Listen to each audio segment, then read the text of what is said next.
hari ini.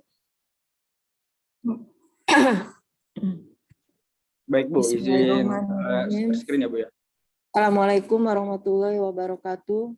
Selamat Waalaikumsalam. siang teman-teman mahasiswa semua. Ya, alhamdulillah kita masih bisa jumpa lewat Zoom meeting pada siang hari ini ya di bulan Ramadan hari yang ke-24. Ya, semoga semua dalam keadaan sehat ya dan juga tetap semangat di dalam mengikuti perkuliahan dan juga aktivitas-aktivitas lainnya. Ya, sesuai dengan jadwal, jadi kita masih ada tatap muka hari ini karena informasi libur itu mulai tanggal 29. Ya. Baik, kita akan mulai saja perkuliahannya untuk hari ini. Silakan mahasiswa yang kelompok pemateri untuk share PowerPoint materinya, nanti dilanjutkan dengan diskusi ya. Di akhir pertemuan atau juga saat diskusi baru saya akan komen. Tolong yang tidak presentasi tetap aktif mengikuti sehingga bisa ikut berpartisipasi, bukan hanya bertanya tapi boleh juga memberikan pendapatnya. Ya, silakan William dan teman-teman. Baik, terima kasih Ibu. Selamat siang teman-teman semua. Assalamualaikum warahmatullahi wabarakatuh. Yang terhormat Ibu Titin selaku dosen pengampu mata kuliah biokimia, kami dari kelompok 6 izin mempresentasikan hasil diskusi kami mengenai asam amino. Terdiri dari saya William Renara, Dinda Kinanti, dan juga Mei Indrianti. Jadi sini kita akan membahas definisi, struktur dan sifat umum, klasifikasi, fungsi, dan ikatan peptida. Baik, izinkan saya menjelaskan yang pertama itu definisi. Jadi yang pertama itu asam amino merupakan unit penyusun protein. Dia memiliki gugus fungsi karboksil, gugus amina, atom hidrogen, serta rantai gugus R. Jadi kita lihat pada struktur amino di sebelah sini ada gugus karboksil dan gugus amina. Gugus karboksil ini dia akan memberikan sifat mana yang gugus karboksil, mana yang gugus amina, kok nunjuknya asal banget itu. Gugus karboksil yang COOH Bu, dan gugus amina yang NH2. Kursor saya tidak terlihat. Kursornya itu kemana-mana. Siapa yang pegang kursor tuh siapa? Oh iya, ini maaf Bu, bentar kursornya hilangin dulu. Nah, sekali lagi ya itu jadi gugus karboksil itu yang COOH dan juga yang gugus amina itu yang mana NH2. Ditunjuk kursornya ini, siapa yang pegang? Ya, ini karboksil yang ini, yang COH dan amina yang NH2. Baik, lalu yang untuk karboksil, dia itu memberikan sifat asam terhadap asam amino, dan kalau untuk gugus amina, dia memberikan sifat basa terhadap asam amino. Lalu di sini ada gugus R, yaitu rantai panjang yang nanti bisa saja berikatan dengan apa saja. Lalu ini ada atom H. Lalu kita lanjut dulu ke sifat umumnya.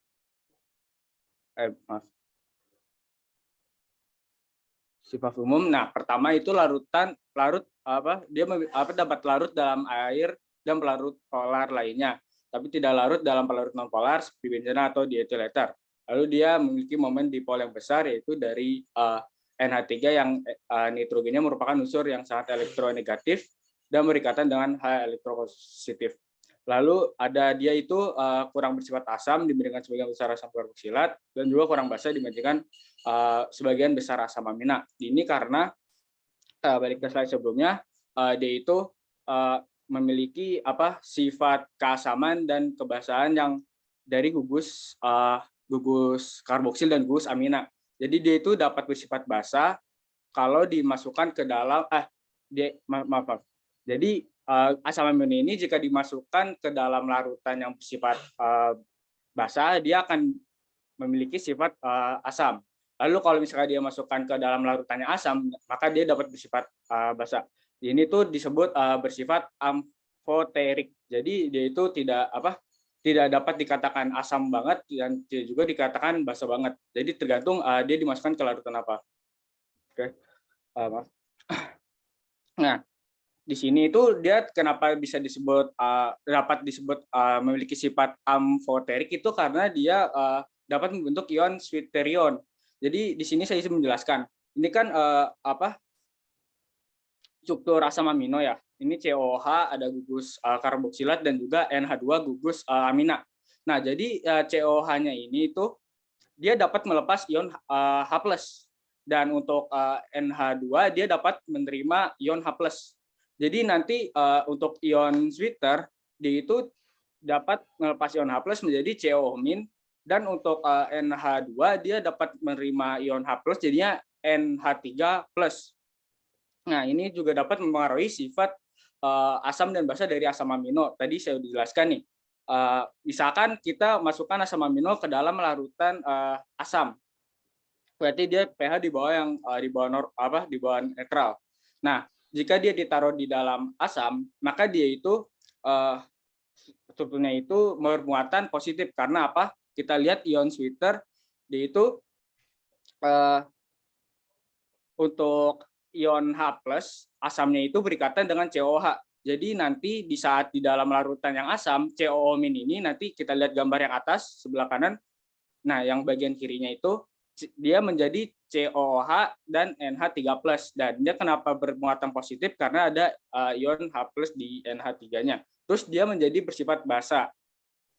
Lalu jika dimasukkan ke dalam larutan yang bersifat basa, itu berarti di atas pH normal, netral maksudnya.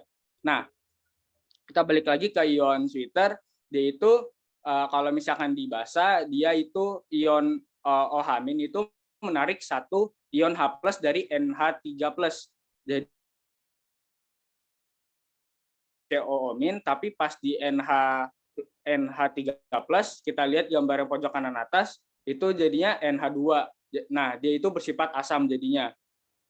Nah, dari keterangan tersebut itu juga dapat membentuk titik isoelektrik, yaitu posisi di mana tingkat keasaman dan basa dari asam amino itu sama atau sama dengan 0.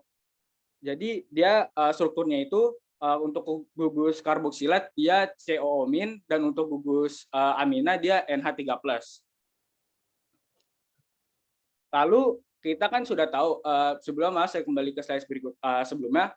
Jadi gugus karboksil dan gugus amina ini dia berikatan dengan satu karbon yang sama, yaitu karbon alfa. Dia kenapa disebut karbon alfa? Karena dia nomor urut karbon yang nomor 2, yaitu alfa. Oke, kita balik lagi. Dia itu merupakan atom karbon asimetris, yaitu berikatan dengan 4 gugus yang berbeda. Jadi dia dapat bersifat optis aktif. Nah, optis aktif ini itu kecuali glisin, karena kalau kita lihat di sini ada struktur glisin, ada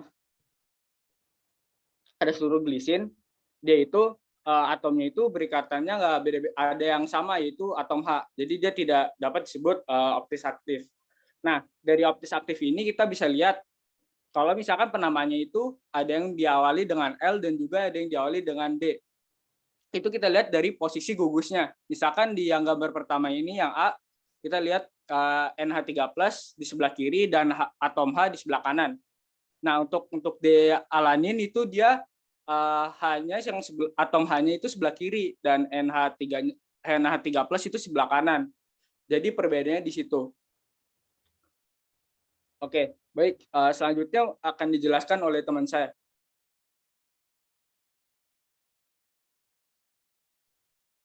Baik, selanjutnya adalah klasifikasi dari asam amino. Jadi asam amino ini dibedakan menjadi 2 jenis, yakni berdasarkan rantai samping gugus R-nya, penyusunnya, dan juga berdasarkan kemampuan tubuh dalam mensintetis atau biosintesis. Next. Nah, berikut adalah ini klasifikasi berdasarkan rantai samping dari gugus R-nya. Nah, ada yang pertama ada jika gugus R-nya itu sifatnya nonpolar atau hidrofobik, alifatik. Lalu ada jika gugus R-nya itu bersifat polar netral, Lalu ada jika gugus R-nya bermuatan positif dan negatif. Dan yang terakhir jika gugus R-nya itu berupa gugus aromatik. Next. Nah, yang pertama adalah asam amino dengan gugus R nonpolar alifatik. Jadi untuk gugus R ini dia itu bersifat hidrofobik karena didominasi oleh rantai hidrokarbon dengan kepolaran yang rendah. Sifat kepolaran asam amino dari alifatik ini dia dipengaruhi oleh jumlah gugus alkilnya dalam struktur asam aminonya. Semakin banyak jumlah gugus alkil, maka nanti asam amino ini akan semakin nonpolar. Nah, contoh-contoh dari asam amino yang nonpolar ini pembagiannya di sini ada glisin. Jadi R-nya itu digantikan dengan atom H. Lalu ada juga alanin. Jika R-nya itu dia digantikan dengan gugus metil. Lalu ada juga di sini ada prolin, valin, leusin, isoleusin, dan metiosin.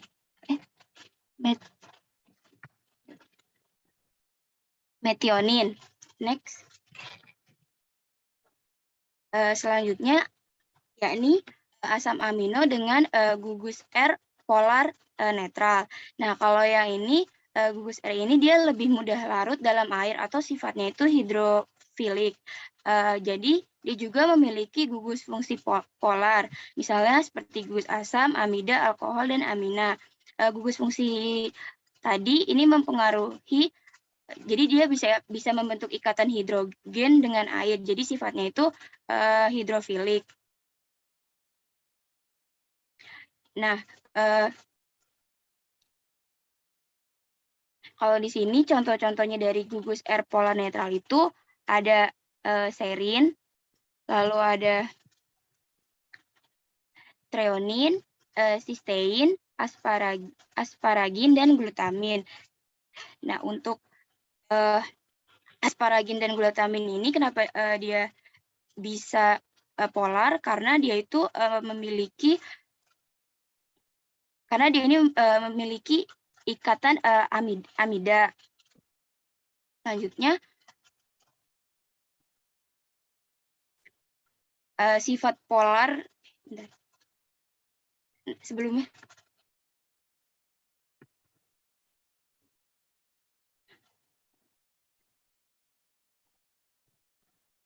Willy, next sebelumnya. Slide sebelumnya. Nah, lalu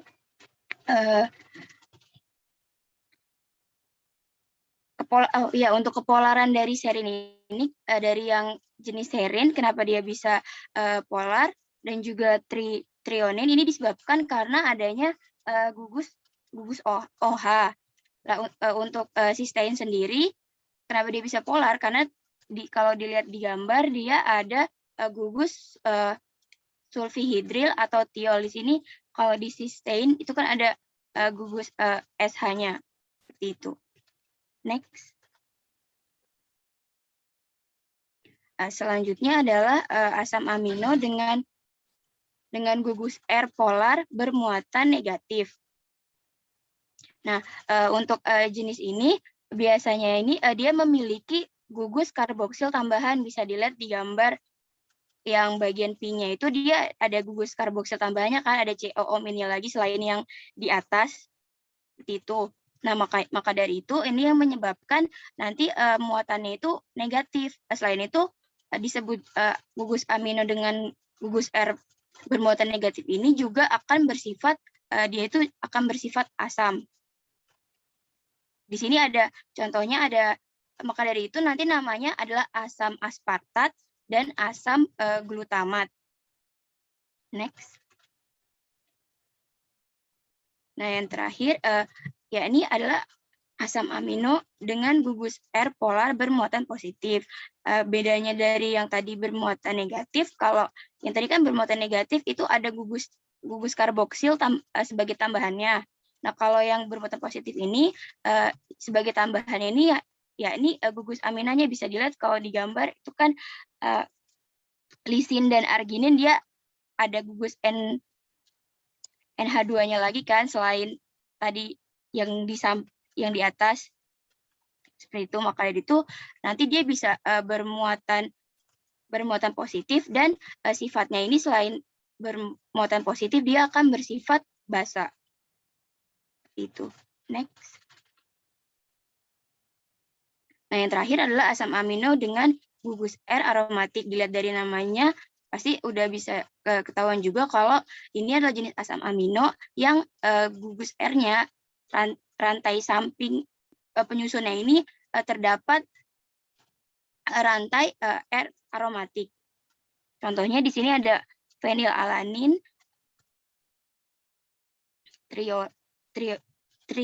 tirosin, dan triptofan. Next. Selanjutnya, asam amino juga dibedakan berdasarkan biosintesis, yakni kemampuan tubuh dalam mensintesis asam amino. Nah, terdiri dari dua jenis, yakni ada asam amino esensial dan asam amino non esensial. Nah, kalau asam amino esensial ini dia itu adalah asam amino yang tidak dapat disintesis dalam tubuh. Jadi kita butuh asupan lagi dari luar. Jadi kita butuh konsumsi berupa makanan atau minuman yang mengandung asam aminonya, karena tubuh kita nggak bisa mensintesis asam amino ini. Sedangkan kalau asam amino non esensial itu asam amino yang bisa disintesis oleh tubuh. Tapi berdasarkan sumber lain juga, selain dari dua jenis ini, dibedakan lagi menjadi asam amino esensial bersyarat, atau dia itu semi esensial, yakni di mana itu tuh kelompok asam amino yang sebenarnya non esensial, namun pada saat tertentu, misal setelah kita mengangkat beban, nah produksi dalam tubuh kita dalam memproduksi asam amino tersebut tidak secepat atau tidak sebanyak yang kita butuhkan dengan segera. Jadi sehingga harus didapat dari konsumsi makanan, minuman, ataupun suplemen protein lainnya. Next. Nah, di sini ada tabel, yakni ada asam amino esensial dan non esensial. Kalau yang asam amino esensial di sini ada histidin, isoleusin, leusin, lisin, metionin, fenilalanin, threonin, triptofan, dan valin. Sedangkan yang asam amino non esensial di sini jenisnya ada alanin, arginin, asparagin, asam aspartat, sistein, asam glutamin, glisin, prolin, serin, dan tirosin. Nah, kalau tadi yang asam amino semi esensial itu yakni yang termasuk ke dalam asam amino semi esensial yakni arginin, lalu glutamin, sistein, dan tirosin. Next. Nah, ini untuk tambahannya. Jadi kalau penamaan asam amino sendiri itu sebenarnya ada penamaan IUPAC ataupun trivialnya. Tapi nanti biasanya akan sangat panjang dan itu tuh sulit diingat. Contohnya misalnya di sini kalau kita lihat alanin, kan asam amino jenis alanin, nah itu tuh nama trivialnya itu asam amino propanoat. Nah, itu kan akan sangat panjang, makanya yang digunakan secara umum itu nama umumnya atau nama lazimnya seperti yang ada di tabel berikut. Nah, selain itu karena asam amino penyusun protein itu kan jumlahnya akan sangat panjang ya nantinya, makanya nanti biasanya akan ada singkatan atau nanti disimbolkan dengan satu huruf saja. Misalnya kalau di sini glisin nanti disingkat jadi GL atau GLI, terus disimbolkan dengan huruf G, begitu pula seterusnya. Next. Nah, selanjutnya di sini ada identifikasi dari asam amino. Nah, kalau asam amino sendiri ini dapat diidentifikasi dengan ninhidril yang akan memberikan warna merah muda, biru, ataupun juga ungu. Kecuali jenis asam amino prolin yang dia itu akan memberikan warna kuning. Nah, reaksi ini dilakukan dengan pemanasan. Untuk histidin, dia akan memberikan reaksi spesifik dengan reaksinya garam diazonium. Nah, di sini ada gambar kalau misalnya asam amino direaksikan dengan ninhidril nanti akan menghasilkan warna ungu atau merah. Seperti itu. Next. Selanjutnya akan dijelaskan oleh teman saya. Selanjutnya ada fungsi asam amino esensial. Yang pertama itu ada histidin, dia berfungsi untuk pemeliharaan jaringan saraf. Lalu yang kedua ada isoleusin, berfungsi untuk membantu pembentukan otot, meningkatkan daya tahan tubuh, dan memproduksi hemoglobin. Lalu yang ketiga ada lisin, berfungsi untuk meningkatkan daya tahan tubuh. Yang keempat ada leusin, itu berfungsi membantu penyembuhan luka, meningkatkan kekuatan otot, dan mengatur kadar gula darah. Yang kelima ada metionin yang berfungsi untuk detoksifikasi racun. Yang keenam ada fenilalanin yang berfungsi penting bagi fungsi otak. Yang ketujuh ada treonin yang berfungsi menjaga kesehatan jantung dan hati. Yang kedelapan ada triptofan yang berfungsi membantu pembentukan hormon serotonin. Yang kesembilan ada valin yang berfungsi merangsang hormon pertumbuhan dan memperbaiki kerusakan otot. Next.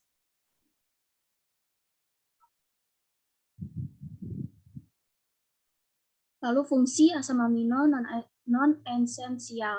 Yang pertama ada alanin yang berfungsi membantu tubuh mengembangkan daya tahan tubuh. Yang kedua ada asparagin berfungsi menjaga kesetimbangan dan sintesis amonia. Yang ketiga ada asam aspartat yang berfungsi untuk daya tahan terhadap kepenatan. Yang keempat ada asam glutamat yang berfungsi mengurangi ketergantungan alkohol dan menstabilkan kesehatan mental. Yang kelima ada prolin berfungsi sebagai komponen protein. Yang keenam ada glutamin berfungsi mencegah kerusakan mukosa dan kebocoran usus. Yang ketujuh ada serin berfungsi sebagai katalis beberapa enzim. Yang kedelapan ada sintein, itu berfungsi sebagai pembentukan hidrogen sulfida, asam pirofat, amonia, dan sel darah putih. Yang kesembilan ada glisin berfungsi untuk detoksifikasi senyawa racun dari tubuh. Lalu yang ke-10 ada tirosin berfungsi membantu sel-sel saraf bekerja. Next.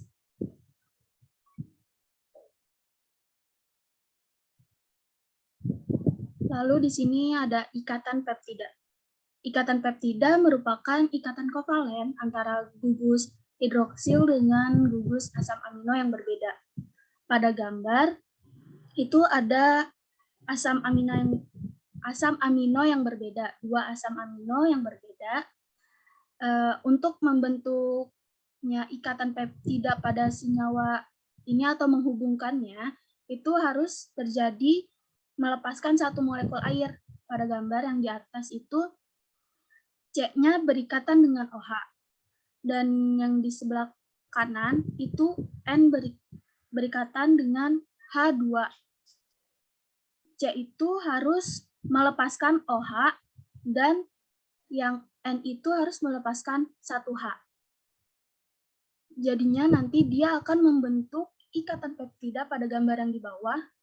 Itu ikatan peptidanya antara C dengan N itu dia terhubung karena OH dan H-nya itu sudah melepas menjadi H2O. Next. Lalu ada penamaan peptida. Pada gambar itu terdiri dari 5 asam amino, yaitu ada serin, glisin, tirosinin, alanin, dan leusin. Penamaannya itu jadi seril, glisil, triosinil, alanil, dan leusin. Kenapa yang keempat itu dia belakangnya berubah jadi seril, glisil gitu, sedangkan leusin dia tetap. Kalau pada gambar itu karena si serin, glisin, tirosinin, dan alanin itu dia berikatan dengan ikatan peptida. Kan seharusnya asam aminonya ada 5, tapi di sini ikatan peptidanya hanya ada 4. Karena juga leusin itu berada di akhir ikatan dan dia nggak berikatan dengan ikatan peptida yang selanjutnya, dia penamaannya tidak berubah, jadinya tetap leusin aja. Next.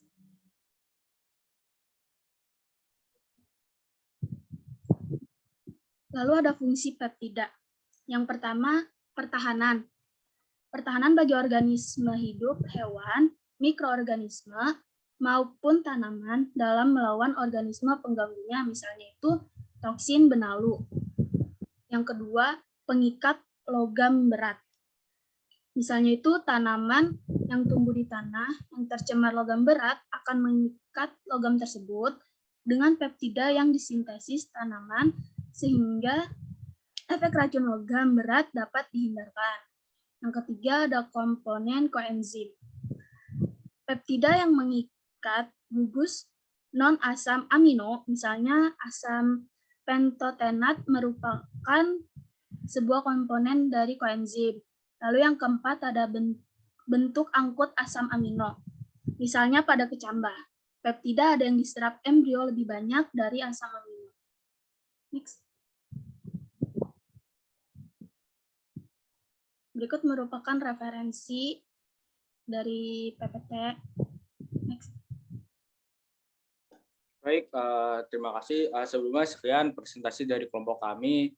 Kurang lebih mohon maaf jika memang ada tambahan atau kritik diperbolehkan, dan kepada teman-teman yang ingin bertanya dipersilahkan.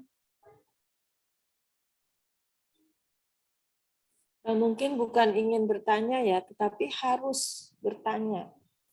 Iya, Harus Ibu, maaf. mengungkapkan pertanyaannya ya untuk kelompok lain yang bukan presenter. Silakan nanti dalam diskusinya tidak harus juga kelompok pemateri yang menjawab. Boleh juga teman-teman yang lain silakan mengungkapkan pendapatnya. Jadi ketika ada pertanyaan, semuanya mencoba mencari jawaban, ya, mencoba menganalisis kira-kira bagaimana cara menjawab pertanyaan tersebut. Lalu Anda ungkapkan pendapat Anda. Silakan.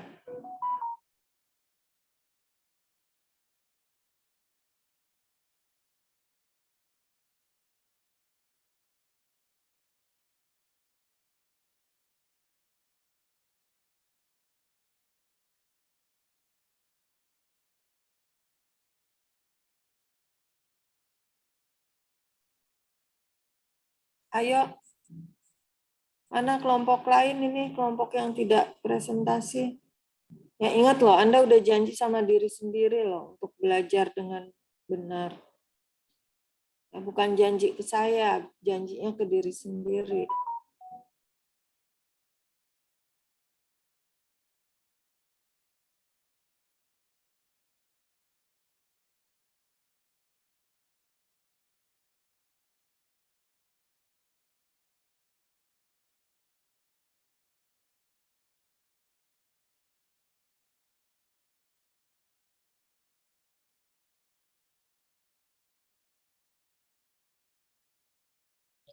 Ya, Nelia, dipersilakan untuk bertanya, Nel. Baik, terima kasih kepada kelompok pemateri pada hari ini sudah mempresentasikannya dengan baik. Perkenalkan, nama saya Nelia Setiarini dari kelompok 9, izin bertanya. Mengapa tadi kan dijelaskan bahwa asam amino esensial itu tidak dapat disintesiskan oleh tubuh ya. Lalu pertanyaan saya, mengapa asam amino tersebut itu tidak bisa disintesiskan? Lalu apakah ada senyawa yang bisa apakah ada senyawa yang diperlukan untuk mensintesis? Terima kasih. Baik, Nelia, terima kasih atas pertanyaannya. Mungkin bisa ditulis ulang di kolom chat Zoom ya, Nelia.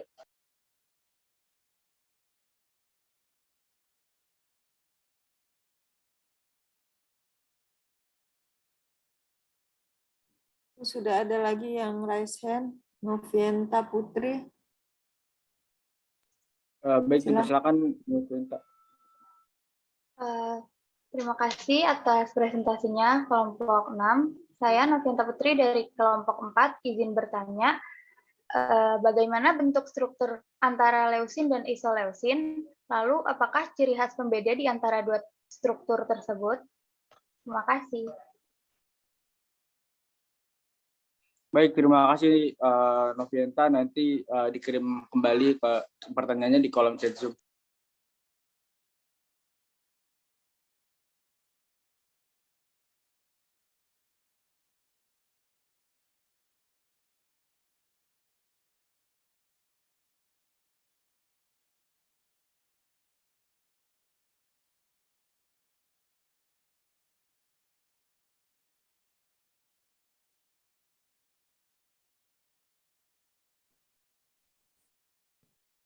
Nelia masih raise hand, Novienta masih raise hand. Apakah ada yang ingin ditanyakan lagi? Tidak ada, Bu. Silakan yang lainnya. Untuk sesi pertama 3 pertanyaan.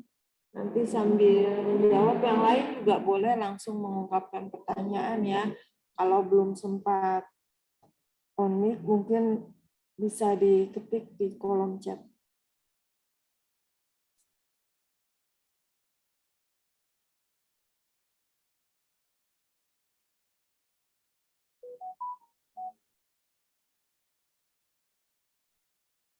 Dea, silahkan Dea. Ya, terima kasih buat Bu Titin. Sebelumnya terima kasih juga untuk kelompok yang telah presentasi. Saya Dea Kristia Madalena dari kelompok 3 izin bertanya. Dapatkah asam amino non-esensial itu diubah menjadi asam amino esensial? Terima kasih. Baik, terima kasih atas pertanyaannya. Mungkin bisa diketik kembali di kolom chat Zoom. Pertanyaan Dea dan Nelia itu bisa dijawab sekaligus ya. Karena terkait dengan asam amino esensial. Jadi kata kuncinya adalah asam amino esensial. Berikutnya ada Izat, silakan Izat. Terima kasih kepada kelompok pemateri protein. Saya izin bertanya Bukan bagaimana protein ya, proses asam amino. Asam amino. asam amino. Saya izin bertanya bagaimana proses sintesis protein di dalam sel, kan protein kan disintesis di dalam sel itu nanti jadi asam amino gitu. Maksudnya bagaimana prosesnya? Terima kasih. Baik, terima kasih Zat. Mungkin bisa ditulis kembali di kolom chat Zoom ya. Berarti sudah 4 pertanyaan terkumpul. Mungkin kelompok pemateri dan juga teman-teman yang lain silakan mulai menjawab. Jadi jangan hanya ditampung saja, nanti nggak sempat terjawab. Ya. Pertanyaan yang senada bisa dijawab sekaligus supaya juga bisa lebih jelas dan lebih detail pembahasannya. Silakan. Baik Ibu, kami sekalian mencari ini dulu ya Bu, untuk menyampaikannya agar lebih tepat menyusun kata-kata terlebih dahulu.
Ayo, jangan terlalu lama vakumnya. Coba digali lagi, apa artinya asam amino esensial?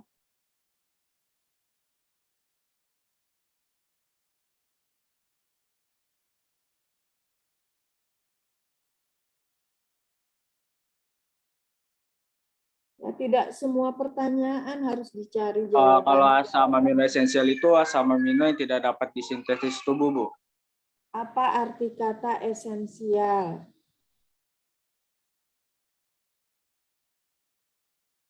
Maksudnya esensial itu apa? Kan bukan tidak dapat disintesis oleh tubuh artinya. Arti kata esensial, coba semua cari. Suatu hal yang penting, Bu. Suatu hal yang penting, artinya apa?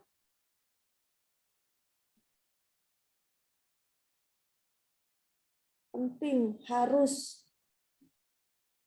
Perannya nggak bisa digantikan. Harus tuh harus gimana? Harus ada di dalam konsumsi, di dalam menu makanan Anda. Itu namanya asam amino esensial. Nah, kenapa? Kemengapaannya baru kita gali lagi. Kenapa harus ada di dalam menu makanan Anda? Karena memang dia benar-benar dibutuhkan oleh tubuh. Dan tubuh kita tidak bisa mensintesisnya. Tuh. Itu makanya harus ada di dalam menu konsumsi Anda. Jadi kalau yang non-esensial apa artinya? Berarti ingin menyimpulkan, Bu, kalau misalkan asam amino esensial itu asam amino yang penting yang sangat dibutuhkan tubuh. Dan kita tahu kalau amino esensial ini tidak dapat diproduksi di dalam tubuh, makanya dia itu sangat diperlukan untuk tubuh. Gitu, Bu, ya, kurang lebih. Ya, jadi kalau mencari jawaban, itu cari terminologinya dulu, arti katanya. Penjelasan yang di bawah itu, asam amino yang tidak disintesis oleh tubuh, itu adalah alasan berikutnya. Kenapa dia harus ada? Ya, memang diperlukan, sementara tubuh tidak bisa mensintesis asam amino tersebut. Gitu. Berarti kalau yang non-esensial gimana? Kalau untuk asam amino esensial mungkin karena dia merupakan asam amino yang dapat diproduksi oleh tubuh, maka bisa dikatakan Jangan tidak. dibalik, William, arti katanya dulu. Ayo, jangan kebiasaan hanya menyerap bacaan ditelan langsung gitu. Kamu kalau caranya mengkonsumsi begitu, kamu makan bakso nggak dikunyah dulu, langsung telan. Ayo, dari arti katanya dulu, William. Baik, Bu, kan non esensial itu kan esensial tadi penting, tapi karena dia non esensial berarti tidak terlalu penting. Maka untuk asam amino non esensial itu berarti asam amino yang tidak perlu memasukkan dari luar tubuh itu dia dapat diproduksi di dalam tubuh. Ya, jadi dia tidak harus ada dalam menu konsumsi. Itu. Bukannya tidak boleh ada, beda ya. Tidak harus ada. Kenapa? Karena tubuh kita bisa mensintesis. Nah, bagaimana cara mensintesis asam amino?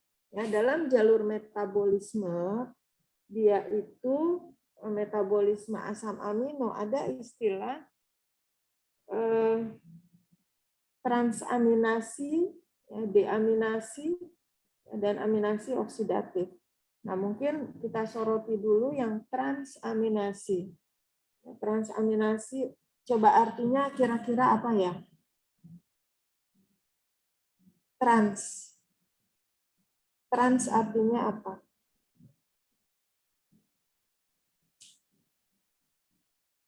Kalau ada Proses perubahan bukan, Bu? Bukan. Kalau kamu naik, kenapa Transjakarta? Naik Transjakarta, naik TJ. Kenapa namanya Trans? Apa gunanya itu? Trans itu dari kata apa?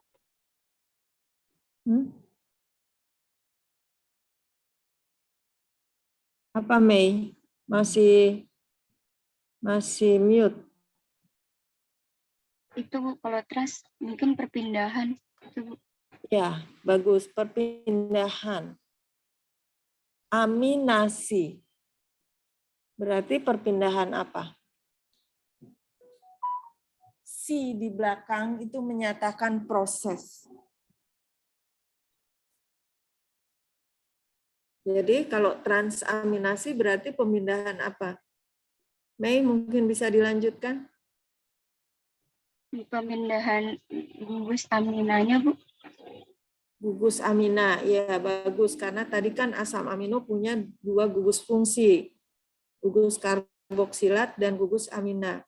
Nah, dalam proses transaminasi itu adalah proses pemindahan gugus amina. Dari mana ke mana? Ya, dari suatu asam amino kepada asam alfa keto. Ya. Nah, sehingga asam amino yang kehilangan gugus amina, dia akan berubah jadi asam alfa keto. Sementara asam alfa keto yang tadi ketambahan gugus amina, dia akan membentuk asam amino yang baru.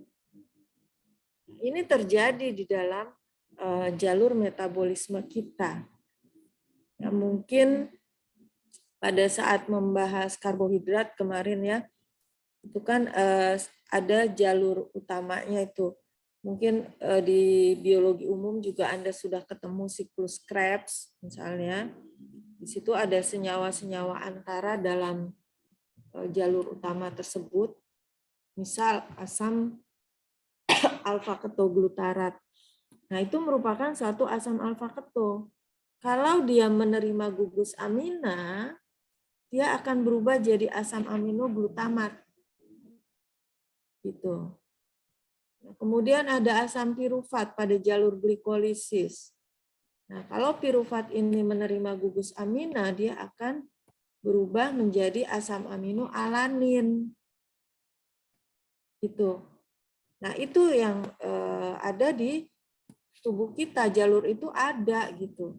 Maka kita mengenal ada beberapa asam amino yang kita sebut non esensial karena bisa disintesis begitu. Tapi pasangan tadi nggak boleh asal ya, kalau asam alfa ketoglutarat udah pasti nanti berubahnya jadi glutamat gitu.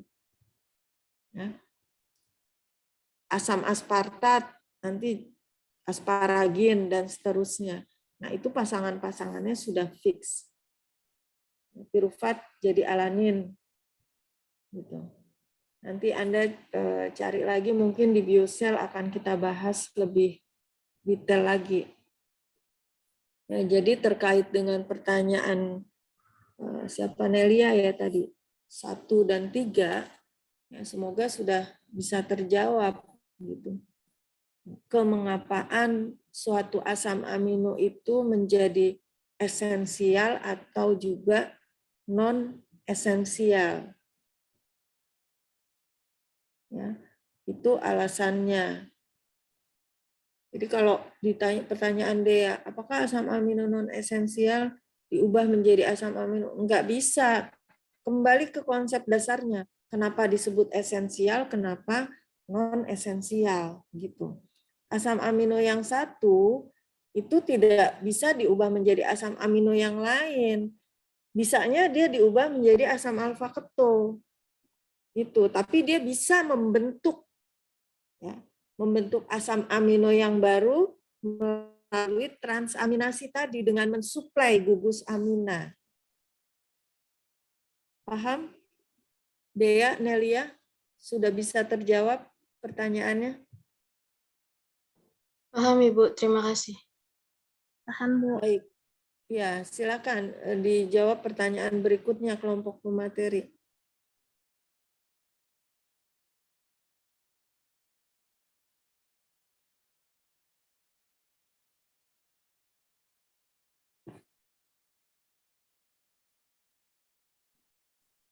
pertanyaan Izat, bagaimana sintesis protein? Mungkin kali ini kita membahasnya asam amino ya, bukan protein. Pertemuan berikutnya baru protein.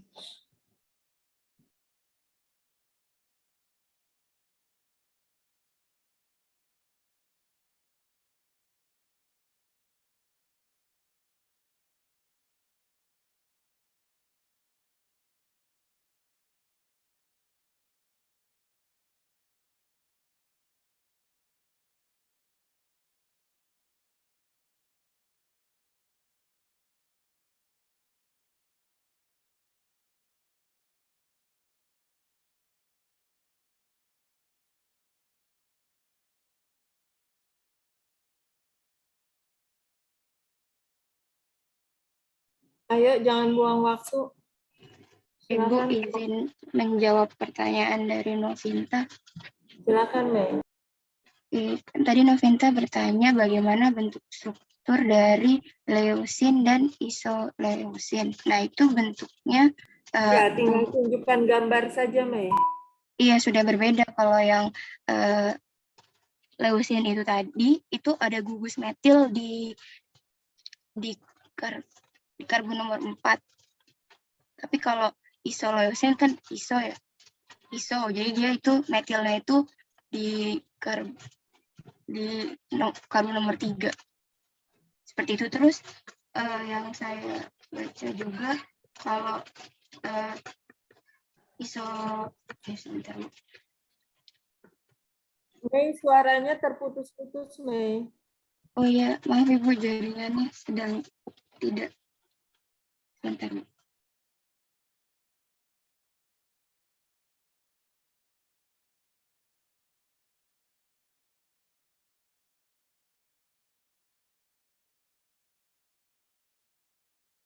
Selain itu, kalau yang leusin itu proses sintesisnya itu dia membutuhkan bedanya sama yang isoleusin. Kalau yang leusin itu dia butuh asam alfa ketoisovalerat, sedangkan yang isoleusin dia butuhnya jenis asam alfa ketoglutarat.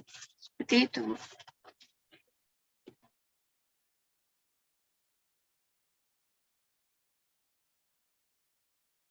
Pertanyaannya kan hanya struktur, ya kan? Oh iya, Bu. Struktur leusin dan isoleusin. Jadi nama-nama asam amino ini ya semuanya sudah sudah baku. Gitu. Nah, kalau tinggal dibandingkan aja keduanya, kira-kira apa yang membedakan keduanya?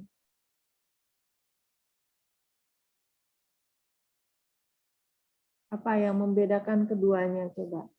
Tadi rumus umum asam amino gimana? Rumus umumnya adalah Ada gugus amina dan gugus karboksil, dan juga ada gugus R dan atom H. ya, ada atom H, ada gugus R. Nah, R inilah yang membedakan antara satu asam amino dengan asam amino yang lainnya. Kalau gugus yang lain sama semua. C dengan 4 tangan, ya itu tangan pertama dia memegang gugus fungsi karboksil, kemudian tangan berikutnya memegang gugus fungsi amina, tangan berikutnya lagi memegang gugus hidrogen, tangan yang keempat memegang gugus R, alkil. Ya, R ini bisa macam-macam. Nah, itu yang membedakan antara satu asam amino dengan asam amino yang lainnya gitu. Ya. Perbedaan R ya itu sudah baku. Leusin ya seperti itu, isoleusin ya seperti itu. Mungkin karena ada namanya leusin, isoleusin. Kira-kira apa yang membedakan keduanya? Coba dari gambarnya. Karena kok namanya mirip-mirip gitu ya.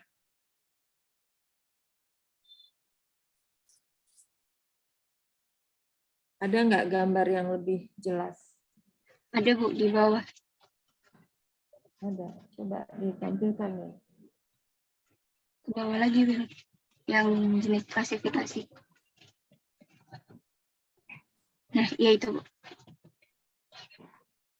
Nah, mana leusin, isoleusin. Tuh, kan COO sama gugus amina, gugus karboksil, dan hidrogen sama. Yang membedakan itu yang warna merah muda itu, yang warna pink. Ya. Apa coba bedanya? Pada leusin, dia punya 2 gugus metil. Yang keduanya ada di ujung, gitu kan? Sedangkan pada isoleusin, gugus metilnya ada di mana? Nih, yang satu di ujung, gitu kan? Kemudian ini CH3 apa CH2? Nggak jelas. Ini gugus metil lagi.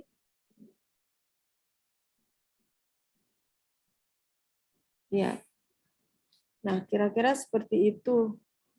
Siapa tadi yang nanya? Dia ya. Saya Ibu. Novianta, Bu. Iya, gimana? Udah jelas belum? Sudah Ibu. Jelas ya, Novianta? Iya Bu, jelas Bu. Ya, jadi semuanya tuh pokoknya pembedanya adalah pada gugus R. Makanya dari situ muncul klasifikasi berdasarkan gugus R-nya. Ada yang gugus R bermuatan positif, gugus R bermuatan negatif, gugus R polar, gugus R non-polar, dan seterusnya. Gitu. Baik, silakan dilanjutkan diskusinya. Bu, untuk pertanyaan Izat mengenai protein tetap dijawab dulu.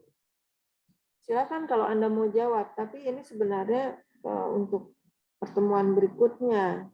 Karena di sini kita membahasnya adalah asam amino, nanti malah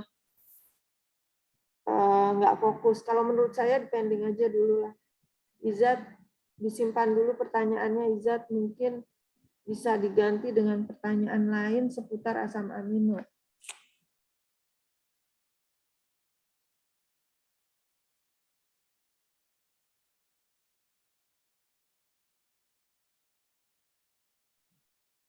Halo Izat. Iya Ibu, nggak apa-apa. Kita simpan buat minggu depan aja. Nggak apa-apa. Ya, mungkin Anda cari pertanyaan yang seputar asam amino dulu, supaya kita lebih fokus dulu. Ya, supaya nggak lompat-lompat berpikirnya. Kita mantapkan dulu pembahasan asam amino. Banyak kok yang belum dikupas di sini.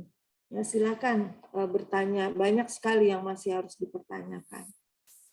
Ya, misalnya tentang sifat-sifat asam amino, ya, kemudian juga bagaimana uji asam amino, dan seterusnya. Itu banyak yang perlu kita kupas lebih dalam lagi. Silakan dilanjutkan diskusinya. Baik, teman-teman yang ingin bertanya dipersilakan raise hand, teman-teman.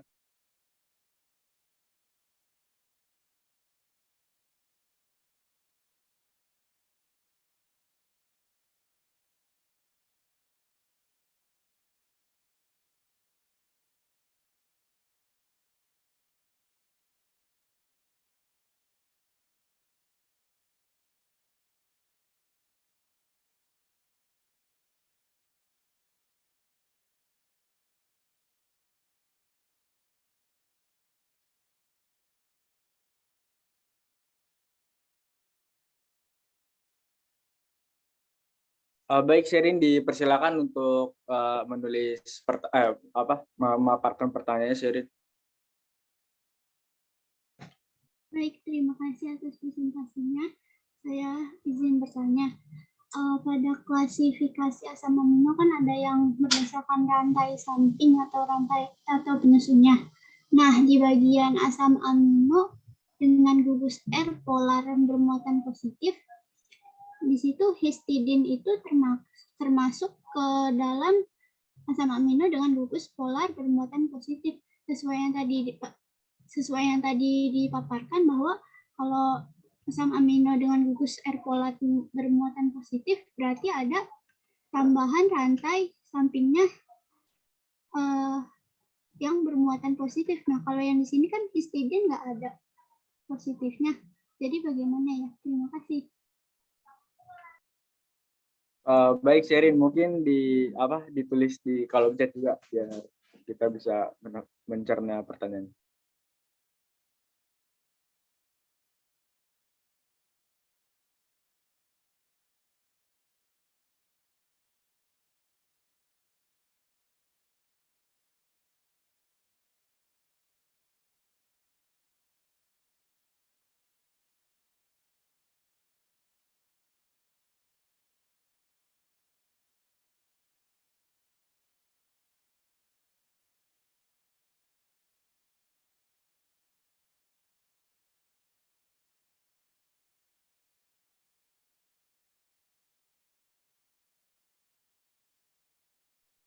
Ayo, silakan pertanyaan berikutnya. Jangan vakum ya. Sambil nunggu pertanyaan lain, sambil jawab. Yang mau bertanya, kalau belum sempat on cam, bisa tulis di kolom chat gitu. Jadi diskusinya jalan terus. Ya, sehingga perkuliahannya juga jadi lebih bermakna. Anda dapat informasi yang banyak gitu.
William, nggak usah terlalu sibuk ngetik ulang, kan udah ada di kolom chat. Kamu sibuklah mencari jawaban gitu loh.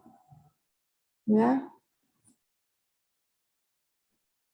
Teman-teman yang lain juga boleh menjawab, jangan pasif. Setiap pertanyaan yang masuk itu untuk bahan diskusi, bukan untuk menguji kelompok pemateri. Jadi silakan, siapa saja boleh menjawab.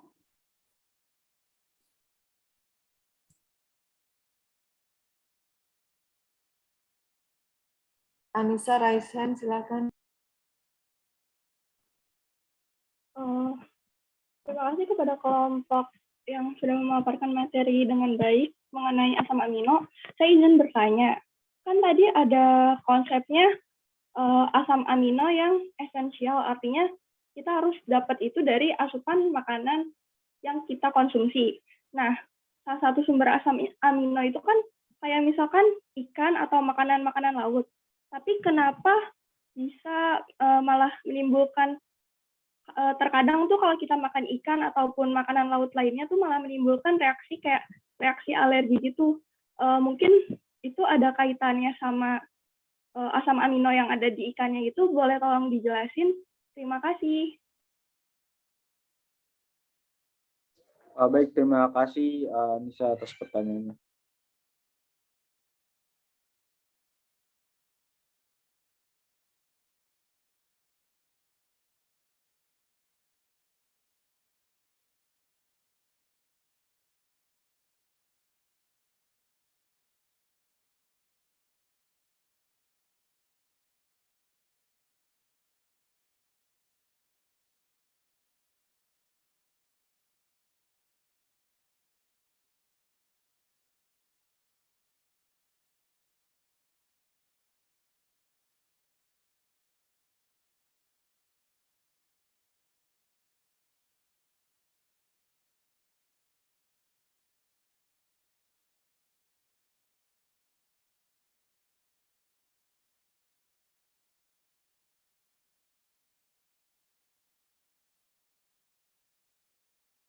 Ibu izin mencoba menjawab pertanyaan dari Anissa Intan. Silakan, Mei. Kalau Satu lagi saya siapa sih anggotanya? William, Mei, dan siapa? Dinda, Dinda, Bu. Bu. Dinda, Bu. Dinda nggak ada suaranya, mana Dinda? Saya mau jawab pertanyaannya Sherin, Bu. Siapa? Mau jawab pertanyaannya Sherin. Oke. Ya, siapa dulu? Mei dulu. Silakan, Mei. Tadi kan Intan bertanya perihal kalau tadi mana pertanyaan nih? Intan. Tentang alergi yang diakibatkan karena histamin gitu kan ya. Nah, kalau yang dari barusan saya baca itu kalau misalnya histamin dia terkatalisasi dengan enzim yang HDC atau enzim histidin dekarboksil, jadi nanti dia itu akan menghilangkan gugus karboksilnya. Jadi nanti kalau misalnya gugus karboksil dari histaminnya ini hilang seperti itu, nah itu yang menyebabkan terjadinya alergi pada seseorang. Seperti itu Bu, mungkin. Pertanyaannya tadi dikaitkan dengan esensial dan non-esensial, Mei. Tentang reaksi alerginya sudah betul. Karena dia mengandung protein histamin gitu. Tapi sekarang kaitannya dengan asam amino esensial non esensial ada nggak gitu? Coba fokus ke pertanyaan nih.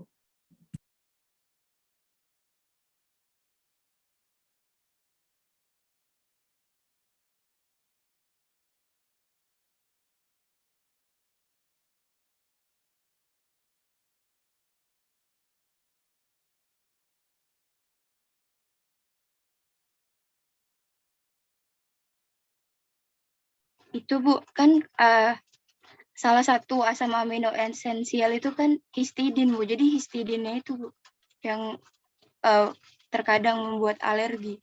Asam amino histidinnya tersebut kan itu esensial. Asam amino histidin merupakan asam amino Esensial.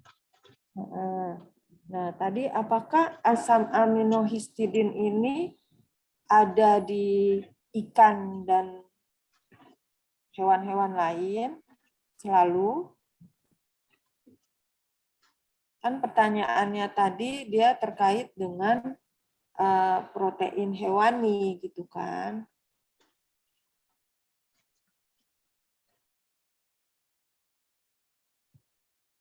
Kalau saya baca, histidin itu ada di ikan kod, daging ayam, kalkun, dan kacang merah, Bu. Nah, jadi artinya bukan hanya ada di hewan ya, tapi ada juga histidin yang di tumbuhan. Jadi artinya bisa terkandung dalam protein hewani maupun protein nabati. Nah, persoalannya adalah tadi faktor alergi tadi. Kenapa dia bisa menimbulkan alergi seperti itu? Dan seseorang itu juga alergen seseorang tidak selalu yang dari hewan. Makanya ada juga orang yang bahkan alergi terhadap coklat gitu. Ya, jadi tergantung reaksi tubuh masing-masing. Nah, mungkin ini butuh kajian. Tadi Mei sudah menjelaskan secara umum ya, secara sekilas seperti itu. Mungkin kajian lebih dalamnya ada di fisiologi manusia dan juga ada di imunologi gitu ya. Kajian di biokimia kita memang tidak sampai ke arah sana. Cuma Anda harus dalam hal ini paham kenapa dia bisa menimbulkan alergi itu dulu.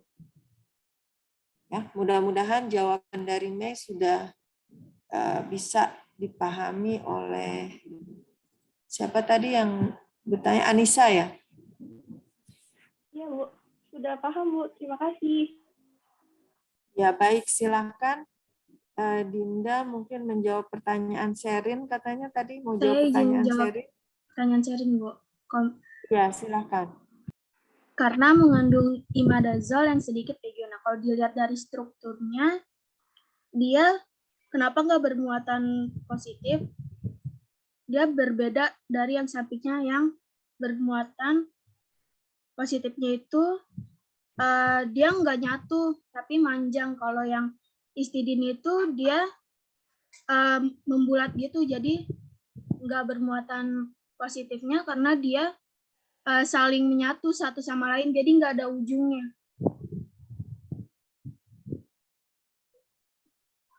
Saling menyatu artinya dia membentuk cincin. Ya, cincin apa itu? Ayo, ini kimia organiknya lagi, jangan Aromatik, Bu. dilewatkan ya. Siapa yang jawab? Hanifah ya? Ya, Saya nah mau itu bertanya, makanya. Ibu. Oh, mau bertanya, silakan. Ini semoga jawaban Sherin sudah jelas ya, Sherin. Jelas, Halo, Bu. Sherin. Cukup jelas, Bu. Ya, baik. Silakan Hanifah. Sebelumnya saya ingin berterima kasih kepada kelompok 6 yang sudah memaparkan materi dengan baik. Saya Hanifah Rezalatina dari kelompok 8, izin bertanya. Tadi di PPT itu kan belum disebutkan bagaimana sih cara menguji asam amino gitu. Bisa nggak sih disebutkan satu cara untuk mengujinya dan apakah ada uji reaksi yang dapat mengidentifikasi secara kuantitatif? Maksudnya dapat hasilnya berupa persenan dari kandungan asam amino pada suatu zat, terus bisa dijelaskan bagaimana reaksinya. Terima kasih. Baik, terima kasih Hanifah. Mungkin pertanyaannya bisa ditulis kembali di kolom chat.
Mungkin saya ingin coba jawab pertanyaan dari Hanifah, Bu.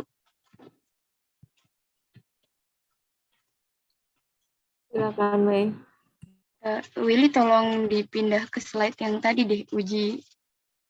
Nah, itu di bawahnya tuh. Slide 18, kalau nggak salah. Nah, dari yang saya baca juga, salah satu cara untuk menguji reaksi kandungan, untuk mendeteksi kandungan dari asam amino secara kuantitatif itu dengan cara ini, identifikasi menggunakan ninhidril. Tapi kalau ninhidril ini bisa mendeteksi kandungan asam amino secara kuantitatif dalam jumlah yang kecil, jadi tidak kuantitatifnya tidak terlalu besar seperti itu. Jadi nanti seperti yang tadi sudah dijelaskan juga, nanti itu diujinya dengan cara dipanaskan asam amino, dipanaskan dengan campuran ninhidril seperti itu. Nanti dicek warnanya, nanti akan terlihat kalau misalnya semakin ungu, nah itu semakin warna yang ungu nanti itu berarti kandungan asam aminonya semakin besar. Seperti, tapi tidak bisa untuk uji kuantitatif yang dalam jumlah yang besar. Mungkin seperti itu, Hanifah.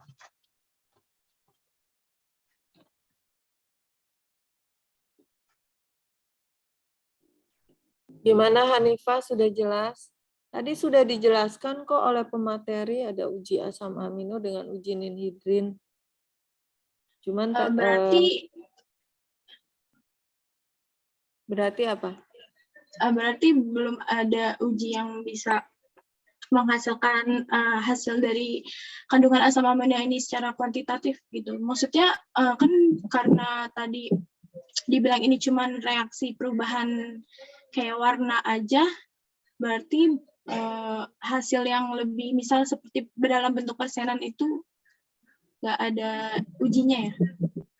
Ya, kalau ini memang uji kualitatif ya, berdasarkan reaksi warna. Saya pikir kalau uji kuantitatifnya juga pastinya sudah ada. Yang jelas barangkali bisa menggunakan spektro, ya biasanya gitu, spektrofotometri. Tekniknya secara detail mungkin apa ya, itu udah macam-macam ya. Jadi nanti cari lagi dari jurnal-jurnal yang terkini ya, bagaimana cara menghitung asam amino kuantitatif. Tapi gini, siapa tadi yang bertanya? Siapa yang bertanya? Hanifah ya, Bu. Hanifah, ya. Tapi kalau kita bicara asam amino secara kuantitatif, jadi artinya jumlahnya, ini nanti kaitannya bisa saja dia dalam bentuk protein jadinya gitu. Ya, nanti dicari, coba uji protein secara kuantitatif. Kan kita nggak, kenapa diperlukan adanya uji kualitatif? Nah, itu kan untuk membuktikan benar-benar bahwa itu tuh dalam bentuk asam amino gitu. Kalau misalnya nanti dalam bentuk kuantitatif, biasanya kan itu yang terhitung adalah berat molekulnya gitu. Nah, berat molekul asam amino dengan jumlah tertentu, kita tahu bahwa asam amino itu merupakan monomer protein. Ya, bisa saja dia jadi yang terekam, yang terdeteksi itu merupakan apa ya, protein gitu, bukan asam amino murni, bisa aja seperti itu. Paham nggak, Hanifah? Paham, Ibu. Terima kasih. Makanya yang ditampilkan uji kualitatifnya gitu. Uji kualitatif, kalau kuantitatifnya ada nggak? Ya ada, pastinya sih ada. Gitu. Oke, silakan dilanjutkan. Tentang sifat-sifat asam amino, apakah semuanya sudah jelas? Kenapa dia disebut Zwitter ion? Kenapa dia punya titik isoelektrik? Apakah Anda sudah jelas semuanya? Kok nggak ada yang bertanya ke situ? Padahal ini penting.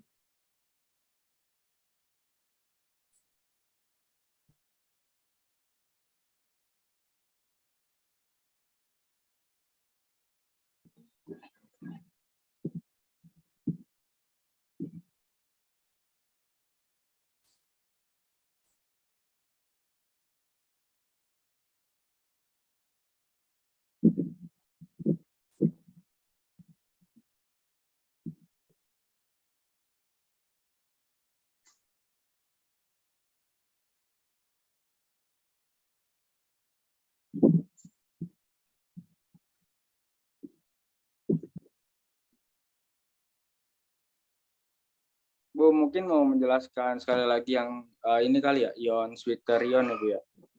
Biar Silakan. lebih jelas. Jadi kalau setelah baca literatur itu kan jadi kita lihat dulu nih unsur struktur asam amino kan ini ada gugus karboksil dan gugus amina dan juga gugus R dan juga atom H kan. Nah, jadi kita amati di sini untuk COOH itu gugus karboksil dia itu dapat melepas ion H+. Menjadi nanti dia akan menjadi COO-. Dan untuk gugus amina, dia itu kan NH2, dia itu dapat untuk menerima ion H+. Jadinya nanti akan menjadi NH3+. Nah, jadi untuk ion Swissernya ini tuh ada namanya itu pelepasan ion H+ dan penerimaan ion H+ dari gugus karboksil dan gugus amina. Seperti itu.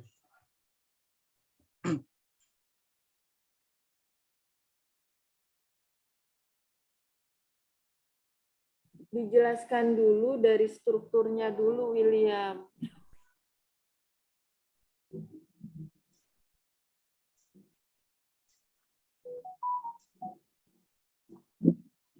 Apa artinya Zwitter ion? Kenapa disebut amfoter?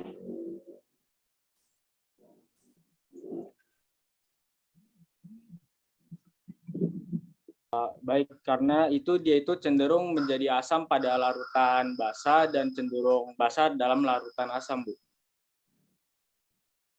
Kamu lihatnya dari struktur, jangan membaca. Oh ya, ini kalau dari struktur nih, misalkan nih dari gambar ini kan dia dalam keadaan asam. Nah, untuk keadaan asam kita lihat. William, struktur itu yang mana, William? Kenapa kamu utak-utik grafik? Struktur asam amino itu yang mana yang ini, gambarnya? Ya ini, Bu. Ya iya, kenapa ngutak-ngutiknya grafik? Ya, Bu. Nah, iya. Kalau misalkan kenapa disebut amfoter? Karena untuk gugus karboksilat yang untuk COMin itu nanti dia dapat melepas dan menerima ion H+. Kalau misalkan gugus amina itu dia dapat menerima ion H+, Bu. Disebut amfoter kenapa?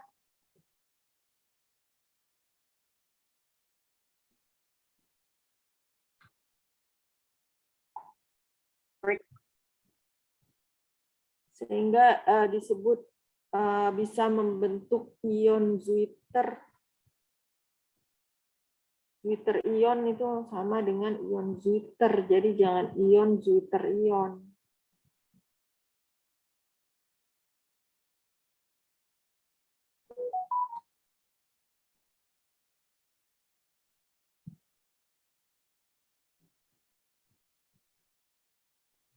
Kan asam amino ini mengandung gugus karboksilat dan gugus amina yang menyebabkan dia bersifat asam dan bersifat basa, sehingga itu dia menyebabkan. Stop dulu, jangan membaca, pelan-pelan kamu kalau menjelaskan.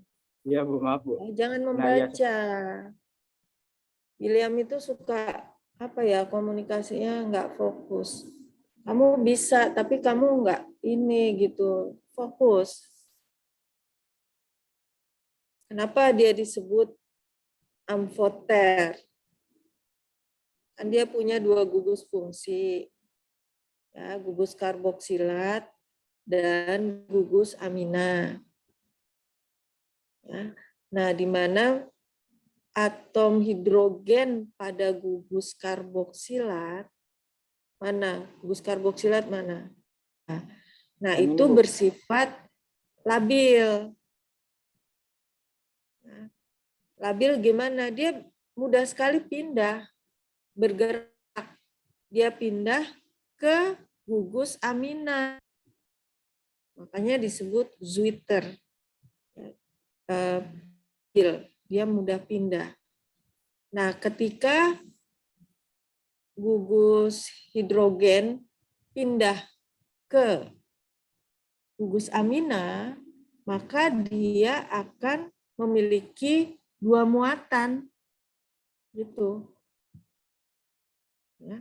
Gugus karboksilat yang kehilangan hidrogen, dia akan membentuk apa? Muatan negatif. Muatan negatif, Bu.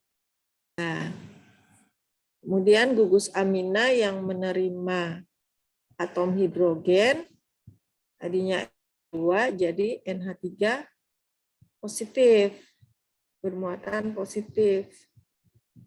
Ya. Nah, ini dengan kondisi ini maka dia disebut sebagai amfoter. Ya. Jadi artinya positif positif iya, negatif iya gitu.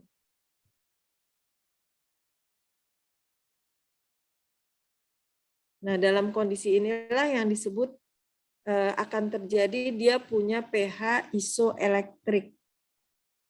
Ya, karena ada muatan positif dan muatan negatif. Itu dia punya sifat asam sekaligus punya sifat basa. Dia makanya namanya tuh asam amino. Kenapa disebut asam? Ya, gugus mana, gugus fungsi mana yang menyatakan dia bersifat asam? Nah, dalam hal ini adalah gugus karboksilat. Ya. Kenapa disebut asam? Karena dia bisa terionisasi, melepaskan ion H+. Maka dia dikatakan asam. Itu. Gugus mana yang bersifat basa? Gugus amina. Ya, dia bersifat basa. Jelas sampai di sini? Ya, Bu. Makasih, Bu. Udah dijelasin lebih detail, jadi saya lebih paham lagi, Bu. Terima kasih, Bu. Jadi William, kalau menjelaskan, kamu harus bertahap. Nanti kalau cara menjelaskanmu begitu, muridmu bingung. Iya, Bu. Ya, Maaf, Bu. calon guru Masih ini. belum terbiasa, Bu. Baik, silakan. Kita masih punya waktu yang cukup banyak. Silakan dilanjutkan diskusinya.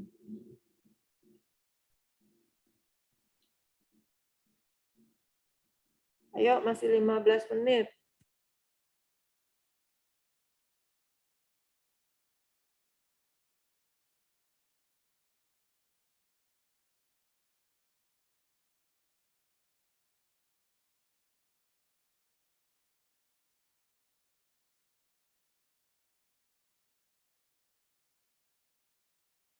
Iya, Izat.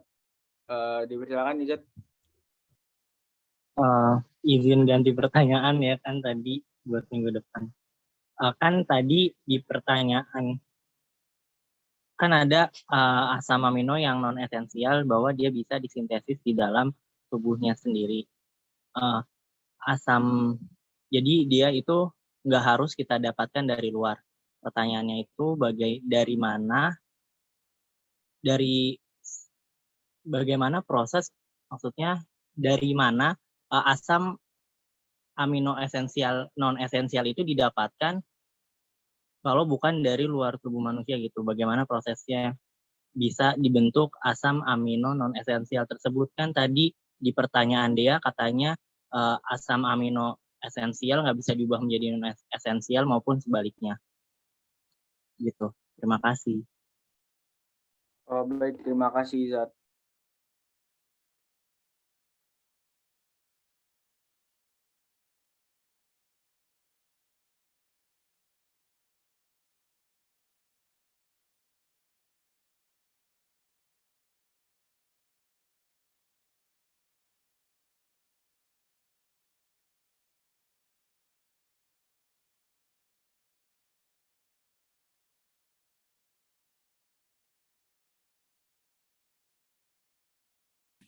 Pertanyaan Izat belum diketik ya?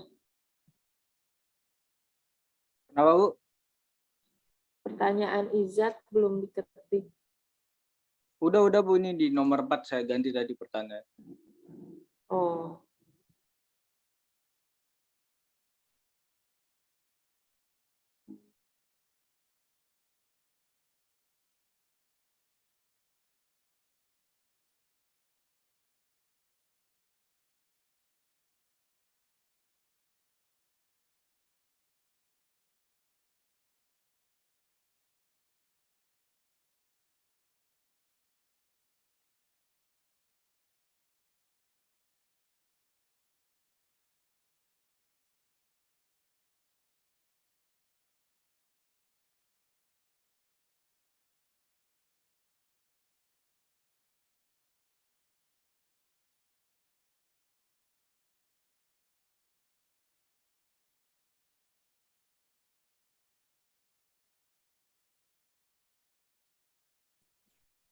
Silakan yang ingin bertanya lagi, baru satu, baru Izat.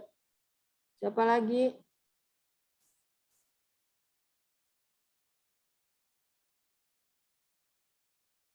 Ayo, silakan, raise hand.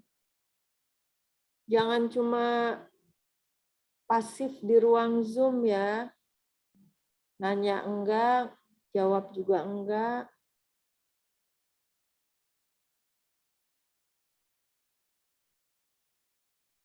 Off cam pula ini. Gilang mana Gilang? Rimba, Talita, Rafika.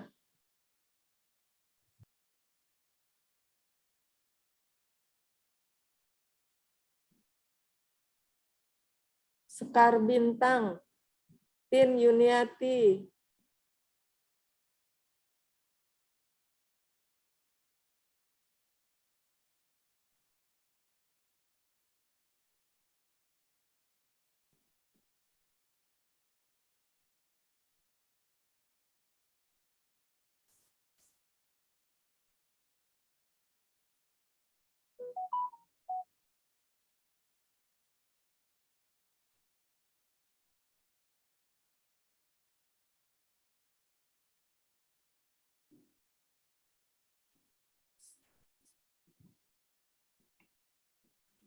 Ayo silakan yang belum bertanya. Kalau misalnya Anda diam, Izat Anda boleh menunjuk temannya siapa yang akan bertanya karena Izat terakhir menyampaikan pertanyaan. Silakan Izat, kamu tunjuk temannya. Dipaksa untuk bertanya.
Ayo silakan dijawab pertanyaannya Izat. Izat mana Izat? Ya, Ibu. Iya, kamu nunjuk temannya, disuruh suruh bertanya. Mungkin teman-teman kelompok yang belum nanya bisa perwakilannya ditanyain teman-teman kelompok 1, 2, kelompok 1, 2, 5, 7. Sebut nama aja Izat. Sebut nama, paksa suruh tanya. Ayo, nggak usah takut.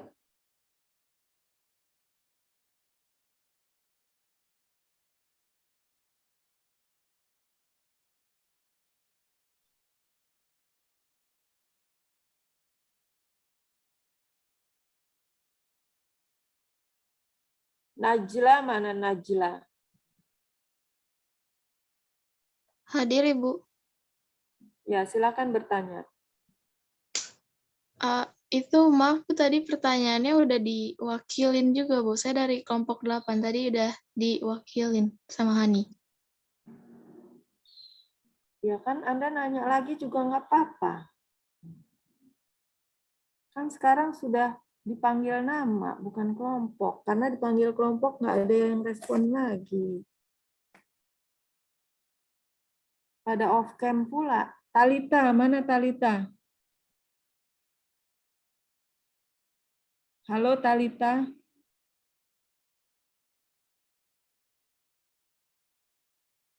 Rafika. Ya Talita, silakan bertanya. Jadi jangan kayak gini kuliahnya ya, off cam terus ditinggal entah kemana gitu, dipanggil nggak nyaut-nyaut. Rafika, on cam dulu coba Rafika. Ibu, saya Melvi. pakai hotspot dari HP, tapi saya mau bertanya aja, Ibu. Silakan. Oke, sebentar.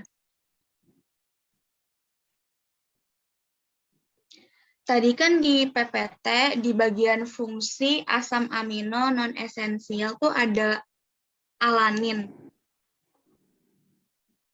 Nah, alanin ini kan di sini fungsinya dijelaskan membantu tubuh mengembangkan daya tahan tubuh. Yang mau saya tanyakan, kayak seperti apa mekanisme alanin ini dalam membantu tubuh mengembangkan daya tahan tubuh gitu, Bu. Soalnya tadi nggak dijelasin bagaimana cara alanin ini dalam mengembangkan daya tahan tubuh. Terima kasih. Baik, terima kasih Rafika. Mungkin pertanyaannya bisa ditulis di kolom chat ya. Terima kasih. Ibu, saya mau jawab pertanyaannya dari Ijat. Iya, silakan.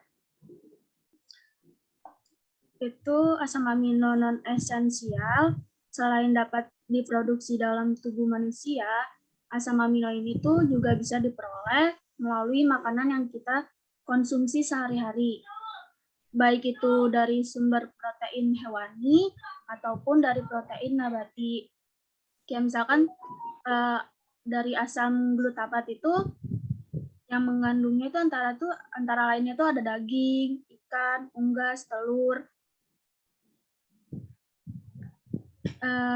Pada asam glutamat ini juga asam aminonya itu juga sering digunakan sebagai aditif untuk meningkatkan rasa produk tertentu. Terus kalau misalkan dari glutamin itu makanannya tuh yang kaya akan glutamin, sumbernya itu kayak telur, daging sapi, ikan. Kalau prolin itu asam amino itu ditemukan dalam produk susu, daging, dan kedelai. Seperti itu, Ijat. Mungkin kalau ada yang mau nambahin, teman-teman.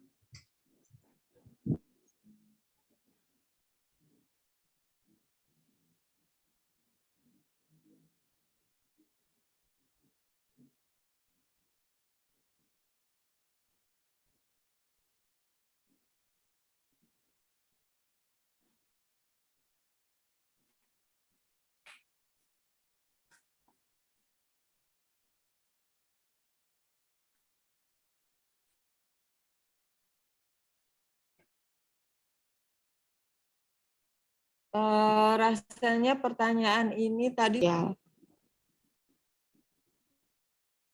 Dan tadi saya tanya udah jelas, udah katanya. Ibu, suaranya putus-putus, Bu, di saya, Bu. Ya, berarti jaringan saya lagi terganggu. Tentang asam amino esensial dan non-esensial kan tadi udah dibahas. Pertanyaannya seperti itu. Apakah ada senyawa yang pertanyaan siapa yang barusan? Non-esensial? Pertanyaan saya, Ibu, kan tadi pertanyaannya tuh tadi kan diketahui bahwa asam amino non esensial itu kan nggak harus didapatkan dari sumber makanan. Maksudnya nggak harus ada dikonsumsi dari sumber makanan di luar tubuh karena bisa diproduksi sendiri di dalam tubuh. Nah, kalau diproduksi di dalam tubuh, dia sumber untuk memproduksi asam amino non esensialnya itu dari apa itu, Bu? Pertanyaannya. Yaitu dari asam alfa ketoglutarat, senyawa-senyawa antara dalam jalur metabolisme pusat. Gitu. Ya Ibu. Kan tadi udah dikasih contohnya juga. Asam alfa ketoglutarat nanti bisa jadi bahan untuk glutamat. Pirufat nanti bisa jadi bahan baku untuk alanin. Dan seterusnya gitu. Ya Ibu, Paham, makasih Bu. Izat? Iya Bu, paham.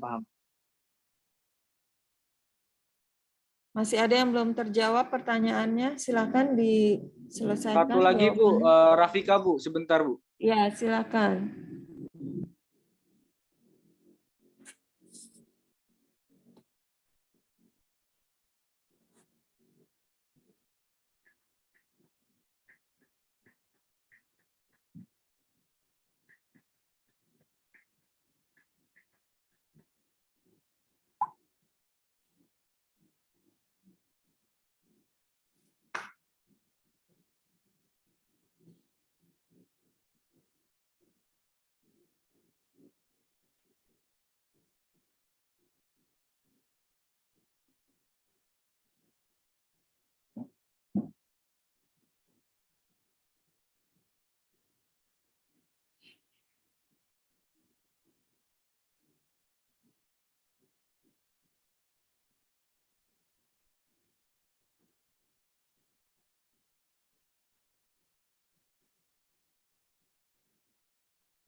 Mungkin saya izin bantu menjawab Bu untuk pertanyaan Rafika mengenai alanin.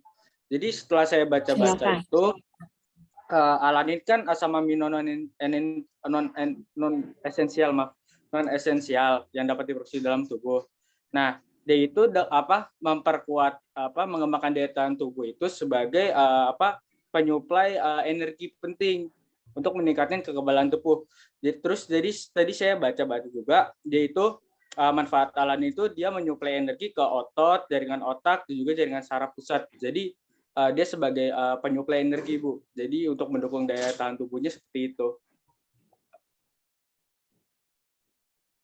Sudah jelas jawabannya? Siapa yang bertanya tadi? Rafika Bu, Rafika. Rafika Sudah, Ibu. jelas, Rafika? Sudah Ibu. Terima kasih Willy. Ya, Ya, baik. sama-sama. Karena waktunya sudah habis ya, berarti semua pertanyaan sudah terjawab ya? Iya Bu, sudah Bu. Ya, Sudah Bu. baik. Alhamdulillah ya, akhirnya terjawab semuanya. Silakan ditutup dulu presentasinya, William. Baik, sekian presentasi dari kami. Kurang lebihnya mohon maaf. Wassalamualaikum warahmatullahi wabarakatuh. Waalaikumsalam warahmatullahi wabarakatuh. Ya, karena semua pertanyaan sudah terjawab dan juga waktunya sudah habis, ya maka kita akhiri saja perkuliahan pada siang dan sampai jelang sore hari ini. Ya, terima kasih untuk kelompok pemateri yang sudah memaparkan materinya dengan baik. Terima kasih untuk teman-teman yang sudah menyampaikan pertanyaannya dan juga teman-teman yang sudah menjawab ya, memberikan masukan. Ya, saya senang kalau diskusi ini berjalan dari berbagai arah. Ya. Maaf sebentar ya, maaf sebentar.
Ya, mohon maaf.